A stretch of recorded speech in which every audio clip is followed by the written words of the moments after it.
ወንድሞችና አባቶች ሆይ አሁን የማቀርብላችሁን የመከላከያ መልሴን ስሙኝ። እነርሱም በዕብራይስጥ ቋንቋ ሲናገር በሰሙ ጊዜ ከፊት ይልቅ ጸጥ አሉ። ጳውሎስም እንዲህ አለ።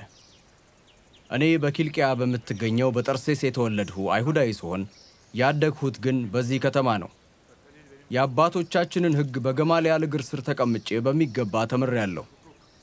ዛሬ እናንተ እንዲህ የምትቀኑለትን ያህል እኔም ለእግዚአብሔር ቀና ነበር። ይህን መንገድ የሚከተሉትንም እስከ ሞት ድረስ እያሳደድሁ ወንዶችንም ሴቶችንም አስሬ ወደ ወህኒ ጥላቸው ነበር። ይህን ተግባሬን ሊቀ ካህናቱም ሆነ ሸንጎ ሁሉ ሊመሰክሩ ይችላሉ። ከእነርሱ ደብዳቤ ተቀብዬ ደማስቆ ወዳሉት ወንድሞቻቸው በመሄድ እነዚህን ሰዎች አሳስሬ ወደ ኢየሩሳሌም አምጥቼ ለማስቀጣት ወደዚያ ሄድ ነበር። ስንጓዝም እኩለ ቀን ገደማ ወደ ደማስቆ እንደተቃረቡ ድንገት ታላቅ ብርሃን ከሰማይ በዙሪያዬ በራ። እኔም ምድር ላይ ወደቅሁ። ከዚያም ሳውል ሳውል ለምን ታሳድደኛለህ የሚለኝን ድምፅ ሰማሁ። እኔም ጌታ ሆይ አንተ ማን ነህ አልሁት። እርሱም አንተ የምታሳድደኝ የናዝሬቱ ኢየሱስ ነኝ አለኝ። ከኔ ጋር የነበሩትን ብርሃኑን አዩ፣ ነገር ግን የሚናገረኝን የእርሱን ድምፅ በትክክል አልሰሙም።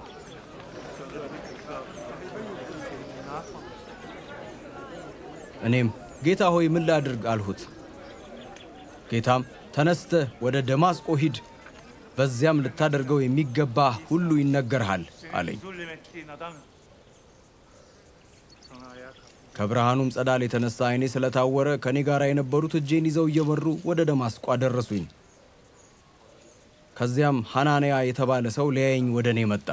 እርሱም ሕግን በጥንቃቄ የሚጠብቅና በዚያ በሚኖሩ አይሁድ ሁሉ የተመሰከረለት ሰው ነበረ። በአጠገቤም ቆሞ ወንድም ሳውል ሆይ ዓይኖችህ ይብሩልህ አለኝ። እኔም በዚያችው ቅጽበት አየሁት።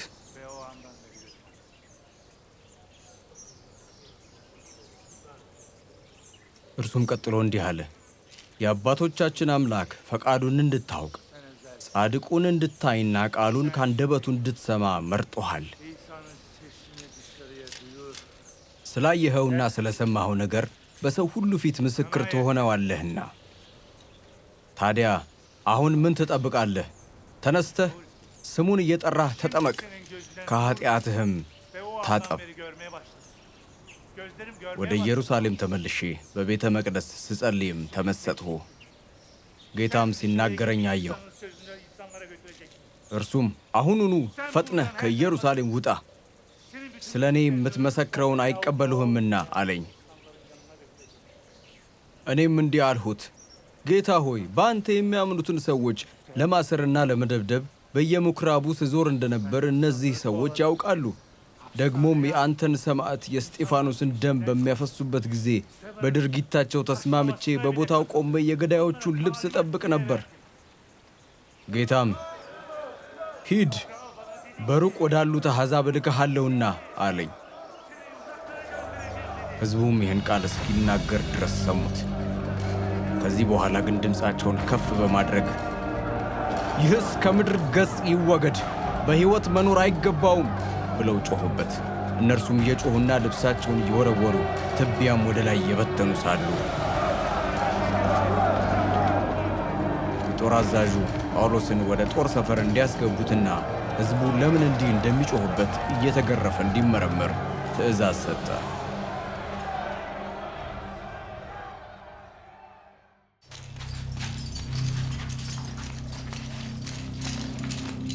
ጳውሎስም በጠፍር ወጥረው ሊገርፉት ሲሉ አጠገቡ የቆመውን የመቶ አለቃ አንድን የሮም ዜጋ ያለ ፍርድ ለመግረፍ ሕግ ይፈቅድላችኋልን? አለው። የመቶ አለቃውም ይህን ሲሰማ ወደ ጦር አዛዡ ቀርቦ ምን እያደረግህ እንደሆነ አውቀሃል? ሰውየው እኮ ሮማዊ ነው አለው።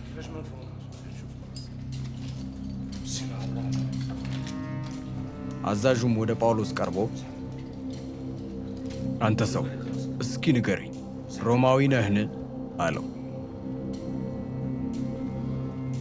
እርሱም አዎን ነኝ አለው። አዛዡም መልሶ እኔ ይህን ዜግነት ያገኘሁት ብዙ ገንዘብ አውጥቼ ነው አለ። ጳውሎስም እኔ ግን ከተወለድሁ ጀምሮ ሮማዊ ነኝ አለው። ስለዚህ እነዚያ ሊመረምሩት ያሰቡት ሰዎች ወዲያው ከእርሱ ሸሹ። የጦር አዛዡም የሮም ዜጋ መሆኑን ባወቀ ጊዜ በሰንሰለት አስሮት ስለነበር ፈራ።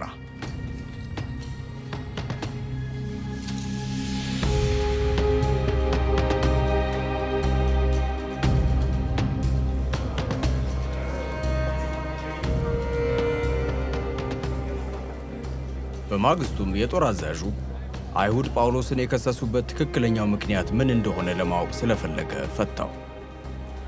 ከዚያም የካህናት አለቆችና የአይሁድ ሸንጎ አባላት በሙሉ እንዲሰበሰቡ አዘዘ። ጳውሎስንም አውርዶ በፊታቸው አቆመው።